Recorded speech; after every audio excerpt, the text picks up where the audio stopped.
Hello friends, कैसे हो आप सभी लोग। आई होप कि सभी बहुत अच्छे होंगे। तो जैसा हमारी सीटेट 2024 की जो थ्योरी की क्लासेस चल रही थी उसमें हमारी एसएसटी की क्लासेस स्टार्ट हो चुकी हैं। सीडीपी है और ईवीएस है और हिंदी की पेडागोजी है, मतलब समथिंग पेडागोजी की जो क्लासेस हैं उन सभी की थ्योरी कंप्लीट हो चुकी है।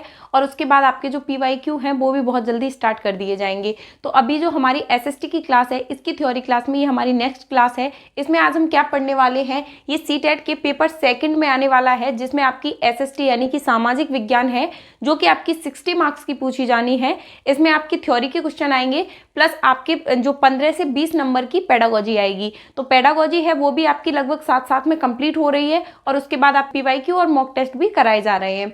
तो आज हमारी जो नेक्स्ट क्लास होने वाली है ये होने वाली है उपसौर और अपसौर किसे कहते हैं, यानी कि जो उपसौर कब होता है, अपसौर क्या होता है, इसकी घटना कब होती है और किस प्रकार से एसएसटी में इससे रिलेटेड क्वेश्चन पूछे गए हैं अभी तक, उनके बारे में डिस्कस करेंगे। तो सबसे पहले बात करते हैं जो उपसौर है और अपसौर है, इसका मतलब क्या होता है और किस डेट को उपसौर कहा जाता है और किस डेट को अपसौर कहा जाता है। तो सबसे पहले बात करते हैं, पृथ्वी की परिक्रमा की दिशा पश्चिम से पूर्व में होती है, यानी कि जो पृथ्वी है, अगर क्वेश्चन आता है कि पृथ्वी की जो घूमने की दिशा होती है वो कौन सी होती है, तो पृथ्वी हमेशा पश्चिम से पूर्व की ओर घूमती है। मोस्ट इंपॉर्टेंट थॉट है कि जो पृथ्वी है वो हमेशा पश्चिम से पूर्व की ओर घूमती है। जिस कक्षा में जो पृथ्वी है वो सूर्य की परिक्रमा करती है, यानी कि जो पृथ्वी है, यानी जिस कक्षा में जो पृथ्वी है वो सूर्य की परिक्रमा करती है वह दीर्घवृत्तीय है, यानी कि दीर्घ वृत्ताकार आकार में रहकर जो पृथ्वी है वो सूर्य की परिक्रमा को करती है। अतः 3 जनवरी को सूर्य और पृथ्वी के बीच की दूरी न्यूनतम हो जाती है।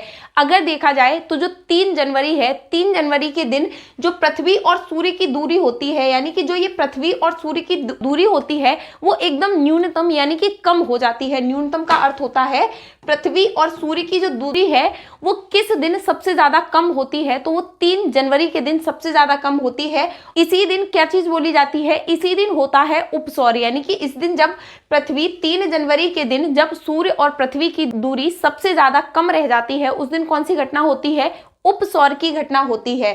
इसके विपरीत 4 जुलाई को पृथ्वी की सूर्य से अधिकतम दूरी होती है। जैसे कि पृथ्वी 3 जनवरी को सूर्य से बहुत नजदीक हो जाती है, यानी कि उसकी दूरी, सूर्य और पृथ्वी की दूरी बहुत कम होती है। वो कब होती है, 3 जनवरी को। उस दिन कौन सी घटना होती है, उपसौर की घटना। और सूर्य और पृथ्वी की जो दूरी होती है ये बहुत ज्यादा दूरी हो जाती है, इस घटना को क्या कहा जाता है, इस घटना को अपसौर कहा जाता है। क्या कहा जाता है, अपसौर कहा जाता है। और इसकी इन दोनों के बीच में जो दूरी होती है वो कितनी हो जाती है, बहुत ज्यादा दूरी हो जाती है। ये कब होती है घटना, इस घटना को किस दिन बोला जाता है, तो इसको बोला जाता है 4 जुलाई को। इसे इस तरह से ध्यान रख सकते हैं, 3 जनवरी पहले आती है तो दूरी कितनी होती है, कम होती है। 3 जनवरी पहले आती है उस दिन कौन सी घटना होती है, उपसौर की घटना होती है। जिस दिन पृथ्वी और सूर्य की दूरी होती है वो बहुत न्यूनतम होती है और सबसे ज्यादा अधिकतम दूरी कब होती है, वो होती है 4 जुलाई को। इस दिन सूर्य और पृथ्वी की जो दूरी होती है वो बहुत ज्यादा होती है और उस दिन कौन सी घटना होती है, उस दिन अपसौर की घटना होती है। उसके बाद नेक्स्ट बात करते हैं, विषुव किसे कहते हैं। विषुव से भी कई बार सीटेट के एसएसटी के पेपर में जो है विषुव से रिलेटेड क्वेश्चन पूछे गए हैं। तो जब सूर्य विषुवत रेखा पर लंबवत चमकता है, लंबवत का मतलब होता है सीधा चमकता है, जब जो सूर्य है वो विषुवत रेखा पर जब एकदम सीधा चमकता है, एकदम बीच में उसके सेंटर पार्ट में होता है, तो दोनों गोलार्धों पर दिन और रात बराबर होते हैं। तो जब सूर्य विषुवत रेखा पर एकदम सीधा यानी कि लंबवत चमकता है तो जो दोनों गोलार्ध होते हैं, उत्तरी और दक्षिणी, उन दोनों गोलार्धों पर दिन और रात बराबर होते हैं। कैसे होते हैं, उतने ही घंटों की रात होती है और उतने ही घंटों का दिन होता है, जिसे विषुव कहा जाता है। इसी घटना को क्या कहा जाता है, विषुव कहा जाता है। 21 मार्च को यानी जो कि बसंत ऋतु में पड़ती है और 23 सितंबर जो कि शरद ऋतु में पड़ता है को दिन और राति दोनों चीजें बराबर अवधि के होते हैं, यानी कि 21 मार्च को और 23 सितंबर को। 21 मार्च कब होता है, बसंत ऋतु में, और 23 सितंबर कब होता है, शरद ऋतु में। इस दिन जो दिन और रात है वो एकदम बराबर होते हैं क्योंकि सूर्य है वो विषुवत रेखा पर एकदम लंबवत चमकता है और इसी कारण जो दिन रात है वो बराबर होते हैं और इस घटना को क्या कहा जाता है, विषुव कहा जाता है। उसके बाद बात करते हैं सौर दिवस के बारे में। सौर दिवस यानी कि सोलर डे किसे कहा जाता है। सौर दिवस से भी एनसीईआरटी में इस जो आपकी 6 to 8 की जो एनसीईआरटी है उसमें ये चैप्टर दिए गए हैं, सारे क्वेश्चन उन्हीं से लिए गए हैं, तो एनसीईआरटी बेस्ड सारे क्वेश्चन है। सौर दिवस यानी कि मोस्ट इंपॉर्टेंट है, सौर दिवस किसे कहा जाता है, तो जब सूर्य को गतिशील मानकर पृथ्वी द्वारा उसके परिक्रमण की गणना दिवसों के रूप में की जाती है, यानी कि जब सूर्य को एक प्रकार से गतिशील मानकर जो पृथ्वी के द्वारा उसके परिक्रमण की जो गणना की जाती है वो दिवसों के यानी कि दिनों के रूप में की जाती है, उसे सौर दिवस कहा जाता है। उसे क्या कहा जाता है, सौर दिवस कहा जाता है। इसकी अवधि पूर्णतः 24 घंटे होती है। सौर दिवस की जो अवधि होती है वो कितनी होती है, 24 घंटे होती है। तो पृथ्वी के द्वारा जो सूर्य को एक प्रकार से गतिशील यानी कि चलता हुआ ग्रह मानकर, उसे गतिशील मानकर पृथ्वी द्वारा उसके परिक्रमण की गणना किसमें की जाती है, दिनों के हिसाब से की जाती है। इसे क्या कहा जाता है, सौर दिवस कहा जाता है। और सौर दिवस की जो अवधि होती है वो कितनी होती है, तो सौर दिवस जो होता है वो पूर्णतः 24 घंटे का होता है, यानी कि सौर दिवस की जो अवधि होती है वो पूरी तरह से 24 घंटे की होती है। उसके बाद नेक्स्ट थॉट पे बात करते हैं, लीप वर्ष किसे कहते हैं, लीप ईयर किसे कहा जाता है। तो प्रत्येक सौर वर्ष कैलेंडर में वर्ष से लगभग 6 घंटे बढ़ जाता है, यानी हर साल जो सौर दिवस है वो हर 4 साल में जो सौर दिवस के जो घंटे होते हैं हर बार कैलेंडर में 6 घंटे का समय बढ़ता जाता है।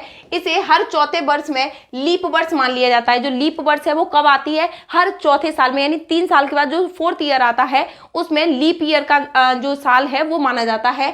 समायोजित किया जाता है। लीप वर्ष 366 दिन का होता है। जैसे हमारे जो दिनों की संख्या होती है वो कितनी होती है, 365 होती है, लेकिन जब लीप वर्ष पड़ता है उस दिन जो दिनों की संख्या होती है वो कितनी मानी जाती है, तो वो मानी जाती है 366 दिन, यानी कि 366 दिन का जो लीप ईयर होता है जो कि 3 साल के बाद यानी हर चौथे साल में पड़ता है। क्वेश्चन को पहले ढंग से पढ़ना है, 4 साल बाद पड़ता है, 3 साल बाद पड़ता है, हर चौथे साल में पड़ता है, किसी भी प्रकार से घुमा के पूछा जा सकता है, तो ध्यान रखना है। हर 4th ईयर को लीप वर्ष बोला जाता है।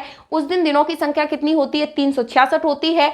जो कैलेंडर में जो घंटे बढ़ते हैं वो हर साल के अकॉर्डिंग कितने बढ़ते जाते हैं, तो 6 घंटे हर साल कैलेंडर के हिसाब से बढ़ते हुए जाते हैं, जिसे फरवरी माह 28 के स्थान पर 29 दिन का होता है। जब लीप ईयर होती है, बहुत आसान सा क्वेश्चन है, जब लीप ईयर होती है उसमें जो फरवरी है वो कितने दिनों की हो जाती है, 29 डेज की हो जाती है, यानी उसमें 28 की जगह 29 दिन मान लिए जाते हैं और दिनों की संख्या टोटल कितनी हो जाती है, 366 हो जाती है।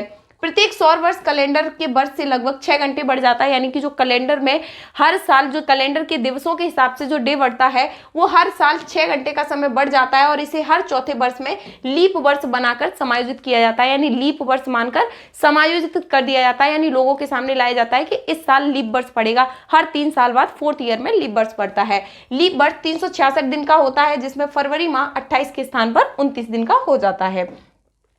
उसके बाद नेक्स्ट बात करते हैं ओस के बारे में, यानी कि जो ड्यू होता है उसे क्या कहा जाता है और किस प्रकार से ओस को एनसीईआरटी में डिस्क्राइब किया गया है। तो हवा का जल वाष्प जब संगठित होकर छोटी छोटी बूंदों के रूप में धरातल पर पड़ी वस्तुओं यानी कि जो घास है, पत्तियां हैं, इन सभी चीजों पर जब जमा हो जाता है तो उसे ओस कहा जाता है।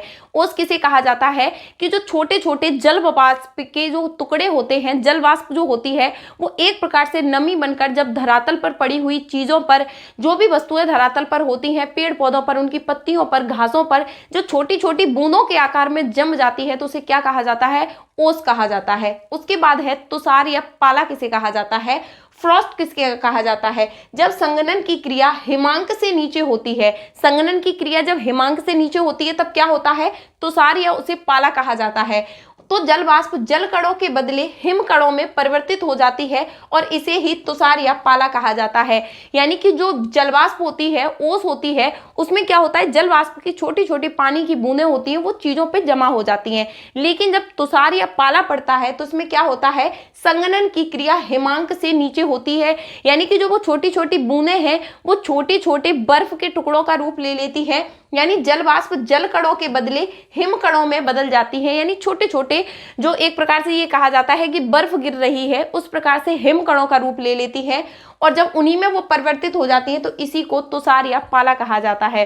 तो ये थे हमारे पेपर सेकंड के लिए सीटेट जो 2024 में आपका होने वाला है 21 जनवरी को, उसके लिए मोस्ट इंपॉर्टेंट एसएसटी के कुछ NCERT based fact. I hope कि आप लोगों को बहुत अच्छे से समझ में आए होंगे और इनसे पूछे जाने वाले क्वेश्चन आप बहुत आराम से कर पाएंगे और बहुत ईजिली समझ पाए होंगे।